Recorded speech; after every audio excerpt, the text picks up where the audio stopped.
Muy buenas tardes con todos. Mi nombre es María Belén Mena, soy docente de farmacología de la Universidad Central del Ecuador en la carrera de medicina. Quisiera hacer una aproximación con algunas ideas y algo de la experiencia de Ecuador en torno a la temática del taller. Quiero partir de esta pregunta. ¿Es ético abordar los temas de la influencia de la industria farmacéutica como parte de la formación universitaria en los profesionales de la salud? Antes de continuar, quiero declarar que no tengo ningún conflicto de interés con la industria farmacéutica en sí y afines. Me gusta partir de este concepto. Más del 50% de los medicamentos se prescriben, dispensan o venden de forma inapropiada. Se estima que la mitad de los pacientes no los toman correctamente. En gran medida, la demanda de medicamentos está supeditada a las decisiones que se toman en el momento de la prescripción. Suelo decir en clases, dime cómo prescribes y eso me dirá quién eres. Porque sustancialmente la decisión que tomamos al momento de realizar una prescripción habla mucho de quiénes somos. Habla mucho de nuestro grado de involucramiento con la selección racional de medicamentos, con el proceso de la terapéutica razonada. Anualmente, la revista Prescribir suele emitir una lista con medicamentos cuyo balance riesgo-beneficio es desfavorable. Medicamentos inútiles, peligrosos, que no son esenciales, que son me too, que son alternativas más costosas y no son más eficaces. Sin embargo de ello, muchas de estas alternativas forman parte de la prescripción diaria y permanente de algunos profesionales de la salud. Un análisis de 95 medicamentos retirados del mercado y que causaron miles de muertes en el mundo, todos estos medicamentos fueron aprobados por la FDA, encontró que cuanto más reciente había sido la fecha de lanzamiento de un nuevo producto, se informó de las muertes más temprano. Sin embargo, en el 47% de los casos transcurrieron más de 2 años entre el primer informe de una muerte y la retirada del fármaco. Por absurdo que parezca esto, el intervalo entre el primer informe de una muerte atribuida a un medicamento y la eventual retirada del producto no ha mejorado en los últimos 60 años. Llama la atención cómo medicamentos que ya por su perfil de farmacovigilancia nos revelan que algo pasa, son peligrosos, hay exceso de muerte, exceso de riesgo. Sin embargo de ello, medicamentos, si son retirados de un país, persisten en otros. Generalmente persisten en aquellos países con debilidad en sus sistemas de farmacovigilancia, países más pobres y menos educados. ¿Por qué? ¿Cómo funciona esta lógica? Si un medicamento es tan malo, ¿por qué se vende? Si un medicamento no es mejor que una alternativa que es más costo eficiente, ¿por qué sigue siendo prescrita? Entre muchas otras explicaciones, son estrategias de posicionamiento de marcas o de productos. Convencer a los líderes de opinión, pues eso funciona. Como académicos debemos tomar en cuenta que los estudiantes de hoy son los prescriptores del mañana, son los jefes de servicio de la siguiente década, son los tomadores de decisiones. Por lo tanto, si ellos no perciben el riesgo del conflicto, el riesgo de una información sesgada, el riesgo de tomar decisiones en base a información adulterada, es como enviar soldados desarmados a una guerra. Usualmente en la escuela de medicina utilizamos este video que lo hicimos con algunas asociaciones hermanas, AIS, Federación Médica, Universidad de las Américas. Un video que ilustra cómo es una visita médica y nos permite tener una herramienta docente para el análisis basada en el manual de la Organización Mundial de la Salud, conocer la publicidad y promoción de medicamentos y responder a ella. En este link ustedes se lo pueden descargar. Hace unos días me llamó la atención ver la postura de un representante del gremio del Colegio de Médicos de Pichincha. Él, a propósito del cambio de una ley que se está dando en Ecuador y que, bueno, tiene mucho por debatirse aún, tiene pros y tiene contras, más dentro de las cosas que se colocan en esta propuesta de ley es prohibir la visita médica en instituciones públicas y privadas, con el fin de que no haya incentivos directos, de que no haya información sesgada. Y entiendo que esto puede ser un avance para reducir el sesgo en la selección de medicamentos. Me llama la atención la forma en cómo este gremialista importante señala el rol de la visita médica. Él dice: el rol de los visitadores médicos es darnos a conocer nuevos medicamentos para que nosotros como profesionales consideremos si podemos usarlos o no. Esta frase me deja pensando, porque tal vez mi colega no está comprendiendo que la visita médica podría ser basada en información seleccionada, incompleta, imparcial, donde el fin no es darme a conocer el mejor fármaco para tener una decisión terapéuticamente razonada, sino para posicionar la venta de un producto. Dentro de esta declaración, él señala y es enfático en decir que limitar la visita médica es una forma de suponer que los médicos somos corruptos, y eso es un insulto. Elimina el derecho a decidir. En todo caso, este tema de la visita médica es bueno, es malo, tiene mucho más para señalar. Entendemos que está presente, que debemos aprender a relacionarnos con la industria farmacéutica, está allí, es necesaria, es útil, pero no necesariamente debemos creernos todo lo que nos dice. Mi padre suele tener un dicho, él dice: no podemos evitar que las águilas vuelen sobre nuestra cabeza. Lo que sí podemos evitar es que hagan nido en ellas. Evidentemente no podemos evitar toda la influencia de la industria. Lo que sí podemos es evitar ser manipulados por ella. Según la OMS, se produce un inherente conflicto de interés entre las legítimas metas de negocios de los fabricantes, por ejemplo a través de la visita médica, y las necesidades de salud. Entran en conflicto. Por lo tanto, no es coherente que alguien que tenga conflicto de interés y nos brinde una información imparcial. Esto es particularmente cierto cuando las compañías farmacéuticas son la principal fuente de información.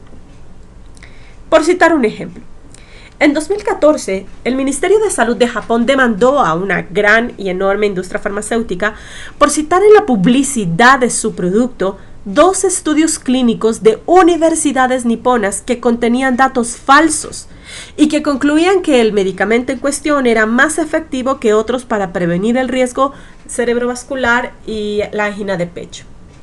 Hasta ahí nos asusta. ¿Cómo es posible que esto haya pasado?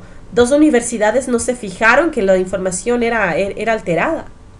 El exdirector científico fue acusado de transmitir datos falsificados a los investigadores que omitieron aspectos relevantes de la eficacia y seguridad del fármaco. Y es entonces donde esta vinculación público-privada entre la industria y la universidad podría ser peligrosa si no tenemos todas las reglas en juego. Si ellos quieren hacer un ensayo clínico en nuestra universidad, no es posible que un director científico transmita datos falsificados sin que nos demos cuenta. Y es importante determinar cuál va a ser el rol de la industria, cuál va a ser el rol del director científico, cuál va a ser el rol de los investigadores. Triste sería que las universidades se conviertan en depósitos de paso donde el fabricante coloca en nuestra boca lo que quiere que digamos. Eso es algo de lo cual debemos tener mucho cuidado. Quisiera presentarles unos breves minutos los aspectos más relevantes de una entrevista a Tom Jefferson de la colaboración Cochrane acerca de algunas alteraciones de los ensayos clínicos y por qué es importante tener herramientas para adecuadamente seleccionar información y tomar decisiones en base a ella.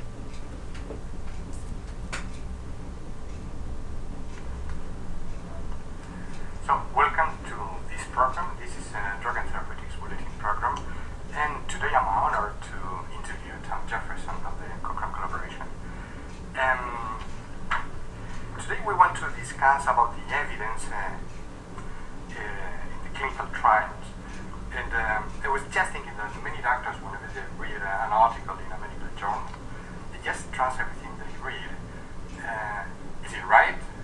Is it sensible to do so? Thank you for inviting me.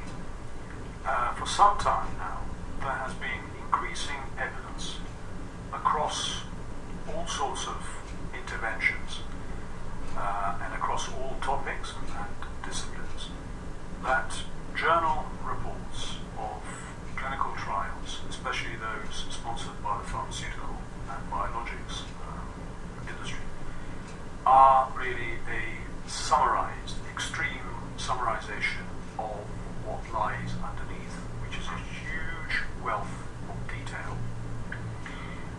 Now, some of these reports are clearly biased because they are incomplete. Let me just give you an example of a full clinical study report, which is a report of a clinical trial with its protocol, its amendments, its analysis plan, and so on, can reach up to 12, 13, 15,000 pages. And what you read in the journal is 10 or 15 pages. So even if your intent is simply to inform the journal readers, you are going to leave 99.9% of the information out of that journal publication. And how you make that choice and who makes that choice is very unclear. There is increasing evidence that some trials are not published. If they are registered in registers, the registers are not updated, and the trial results are not published for reasons which we don't know. But the net result, whatever the cause, the net result is the lack of reliability of these reports. And this is fundamental to us. I'm speaking now as a physician because I have to base my decisions on some kind of evidence, unless I want to base my decisions on what I was taught in medical school over 30 years ago, which is not possible. So the question is, what do I base my evidence on? Some people would say base it on Cochrane reviews, but Cochrane reviews are not better than the sum of the parts. What I mean is, if a Cochrane review is based on publications, and those publications are distorted, or half of the trials have not been published, or maybe a proportion of the trials have not been published, and what's being published is distorted, then the Cochrane review itself is not going to be any better. Rubbish in, rubbish out. Yes, rubbish in, rubbish out. I think that one of the examples of this, the best examples, is the recent restoration of trial 329, the GSK's trial on paroxetine, where, for instance, digging down into the clinical study report, they found that attempts at suicide by presumably slashing the people's wrists, the teenagers' wrists, had been coded as skin lacerations. We found similar evidence when we did our review on uromatinase inhibitors, which is completely based on regulatory documents, because we discarded the publications as biased, because we knew there was a publication bias and general reporting bias in the evidence. So the answer is probably a qualified no to your question. So, but Es una entrevista bastante más extensa. Les animo a que puedan descargarse desde este link de YouTube. Y es revelador. Te lo dicen, ocultaron datos, colocaron mala información. Y entonces los ciudadanos estamos tomando decisiones basado en qué. Es complejo de analizar.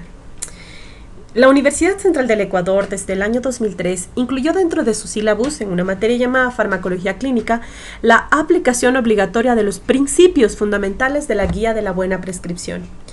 Este pequeño librito, señores, es una de las herramientas más importantes para el proceso de la terapéutica razonada. Pueden descargarlo en este link. Aquí, dentro de los temas que se abordan, está cómo seleccionar información independiente, cómo reconocer información, cómo prescribir basado en objetivos terapéuticos, el relacionamiento con la industria farmacéutica. Es bastante bueno el documento y es prácticamente la ruta a seguir para resolución de casos en una materia que la dictamos desde sexto hasta 10º semestre. En cuarto y quinto semestre hacemos talleres en base a el manual de la guía de la OMS, comprender la promoción farmacéutica y responder a ella, que pueden descargarse de este link. Para enfrentar adecuadamente una situación que tiene implicaciones éticas, el paso principal es reconocer que una determinada situación representa un real problema. Aunque parezca obvio, en el mundo real, ante situaciones éticamente cuestionables, a veces no somos capaces de reconocer un potencial conflicto. Me pongo a pensar en la declaración de mi colega gremialista del Colegio de Médicos, y él no ve un conflicto. Él no lo ve, él no lo percibe como un conflicto. Y a veces podemos tener el conflicto de interés en nuestra nariz. Si no somos conscientes de su existencia, lo vamos a dejar pasar por alto. Voy a citar un pequeño ejemplo. Es curiosa la mentalidad de nuestra profesión. Cuando se les pregunta a estudiantes de medicina sobre su opinión acerca de los políticos que aceptan regalos, la mayoría los cataloga como corruptos.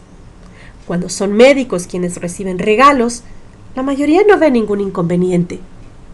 No ven inconveniente en recibir un pasaje, un viaje, no ven un inconveniente que un tomador de decisiones tenga acciones en la industria y creen que pueden separar y ser juez y parte. Esas son herramientas que la universidad está en la obligación de enseñar. Volviendo a mi pregunta, ¿es ético abordar los temas de la influencia de la industria farmacéutica como parte de la formación a los profesionales de la salud? Es antiético no hacerlo. Creo que es nuestra obligación, primero como profesores, reconocer este potencial conflicto para tomar acciones, como docentes, como alumnos y mañana como profesionales. Quiero terminar con una de mis frases favoritas de Gianni Tognoni. Los medicamentos no tienen derecho a existir, sino como un instrumento de servicio, sueño de un derecho de salud que sea priorizado con respecto a los intereses del mercado. Muchas gracias.